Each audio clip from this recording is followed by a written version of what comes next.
we're going to talk about, oh, hold on. If we can get this thing started, we're going to talk. So today we're going to talk about driving an 1974 classic car on today's roads in modern 2024 times. And we're going to do some comparisons with modern cars because most of us still drive a modern car day to day, and we keep the classic car for parades and car shows. So here I am wishing that I had a backup camera. We're just going to go down and do some filming, and you can hear just how loud it is inside this car. I've got one triangle window open, otherwise all the windows are closed. From the outside, you can see the Valiant is a stylish car for the time, quite boxy with lots of chrome. The chrome is plated over actual metal. Those amber front directional signals and parking lights are not original. They are the only thing that differentiates the 75 from the 76. We're being followed by our chase car, which is a Dodge Dart, for the irony. One thing about a car with broken air conditioning is that you will always stop in the shade if you can. You get plenty of pep here in first gear. It helps that this engine has an awful lot of torque. It's tuned for torque rather than horsepower. So this is my stylish boxy Valiant. Boxy actually was quite in for that time period, as were vinyl roofs. So that's a vinyl covered steel roof that I've got there. I think originally the idea was that it would look like a convertible without being a convertible. Now, driving a car like this on modern roads, one of the things that you find out is that your car has much higher gravity than most cars, and the way that that works is that as you're driving along, some people start to stare at the car because it's so unusual, and then as they stare at it, their attention goes to it and they start to steer right into your lane and right into the car. And this is not something that's unique to me. I mean, I've talked to a lot of other drivers who have had the same issue. The stripe down the side of the car has a real function. That was a trim option on a lot of cars, and the goal was to stop your car from getting dented when the guy next to you opened up their door too far in a parking lot. So they look good, but they also protected your car. Most Valiants had the very plain hubcaps that we call dog dishes now. They were much smaller than the big shiny ones that you see there, which were actually an extra on that car that the original owner ordered. Between the Valiant and the Duster and the Dart, they had hundreds and hundreds of thousands of these made every year. They really were very common, especially since they were also pretty well made. You shift into neutral and help the alternator out. So in modern cars, you never think about the alternator and whether you're charging or not. And you definitely do in the older cars, because the alternators were brand new for the modern design of alternator came about in 1960, when a guy at Chrysler found out how to do it with diodes. Even so, you don't get a whole lot of energy being developed at idle speed compared to a modern car. Modern cars, you know, they don't think anything of having a 150 amp alternator. The standard with air conditioning, I believe, was 35 amps. It's not all that much. You get less than half of the total amperage when you're at idle, versus at maximum RPM. In fact, modern cars usually don't even bother with voltmeters, because you just don't need to think about it. You've got such a big battery and such a big alternator, it doesn't really matter at all. And I'm lucky because I have an alternator and not a generator. People with the older cars who have the generators, it's a bigger deal. And for whatever reason, I don't have to worry about the engine temperature in this car. It's always been good. The cars that I've had back in the day when they were my daily drivers, man, those things, they overheated. This one has never overheated in its life, and a lot of that is the maintenance that was done before I got them. And this car I got with very low miles, only has about 20,000 now.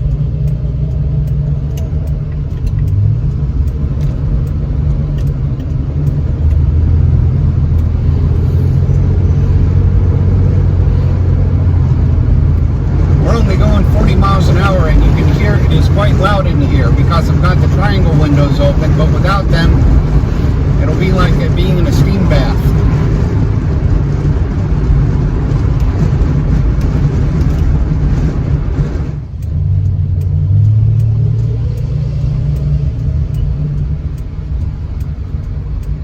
I always love that whine in first gear. I'm not mechanically adept enough to know what it's from.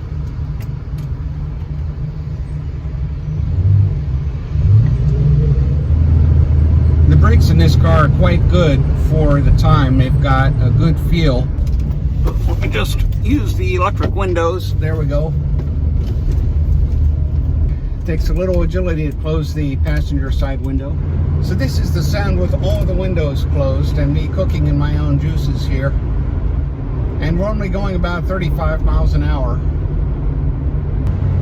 The rear window shape is pretty much like a parachute, and they fixed that on the 1970 Duster, but they didn't have enough money in the budget to fix it on the Valiant as well. So the steering's a little loose on this particular car. If you bought a police version, then you got a much tighter steering chuck. I had one that had the tow package for $76, and that included an awful lot of police equipment. So these cars are really still quite good for going around town in terms of the acceleration. They do 0 to 30 pretty well. When you get up to highway speeds, that 3-speed automatic shows why they went to 4 speeds. In terms of noise and in terms of overdrive, giving you much better gas mileage. The seat that I'm sitting in, because the springs are so loose, it actually has the effect of a bucket seat. I sit down, the seat goes pretty, the springs really give way, and that gives me a good amount of support. With the police version of this, the springs are really stiff and you have no support and you slide all over. But in the days when this was made, the bench seat was normal and the bucket seat was really kind of an unusual sports thing. The only advantage of the bench seat that I know of, other than if you're a teenager and you don't have any place to go other than your car, and you can fit 3 people across in a pinch.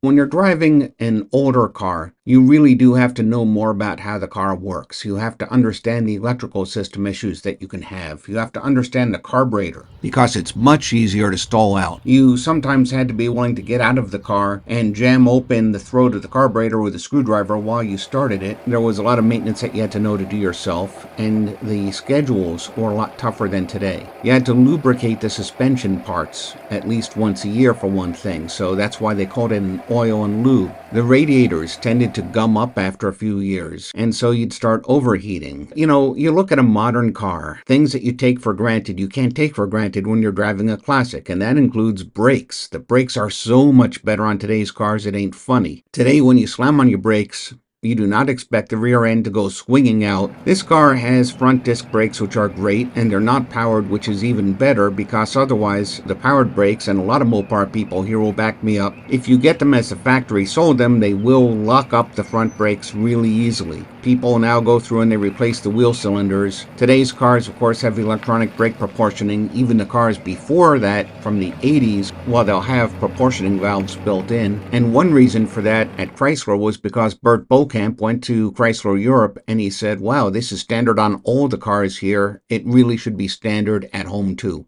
Most modern cars can outhandle a classic car unbelievably.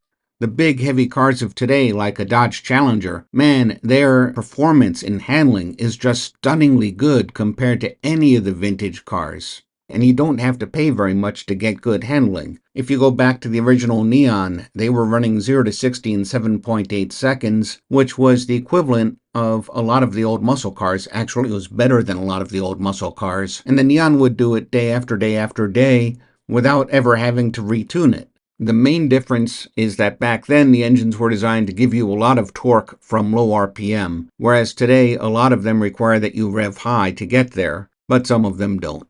Anyway, when you drive a classic car today on modern roads, you have to be very aware of your surroundings. You have to know what's going on in front of you because almost every car has much better braking than you do. So if you don't leave some extra room, then you might very well end up causing a crash. Well, the person in front of you really causes the crash, but you'll still end up as the car that slams into the back of another car, and in some states that makes you automatically at fault. You also have to be watching people around you, because people will cut you off without thinking for a moment that you don't have those great brakes. And people will also get very distracted by your very presence on the road and drive very strangely around you. And so you have to be aware of who's in both lanes next to you, because sometimes they drift into yours while they're staring.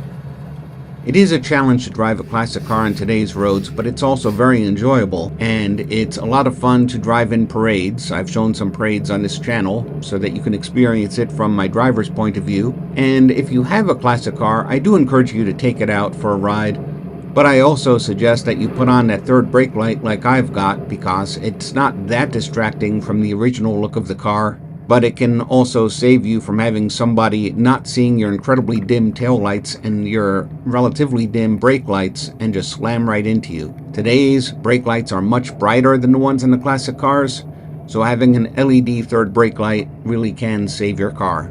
I will say that if you're in the northern New Jersey area and you have a classic car, you might want to think about joining the Restored Rusty Relics Antique Automobile Club.